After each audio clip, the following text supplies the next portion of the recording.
స్త్రీ లేకపోతే సృష్టే లేదు. ఎత్ర నార్యంతు పూజ్యంతే రమంతే తత్ర సమస్త దేవత అన్నారు. ఆడదంటే ఆదిశక్తి మరో జన్మరా, సకల మానవాళికి తను అమ్మరా.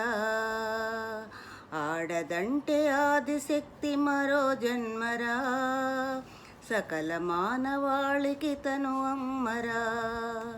నీకు జన్మనిస్తుంది ఒక తల్లిగా, నీకు ప్రేమ పంచుతుంది ఒక భార్యగా, నీ కడుపున పుడుతుంది ఒక బిడ్డగా, నీ కడుపున పుడుతుంది ఒక బిడ్డగా.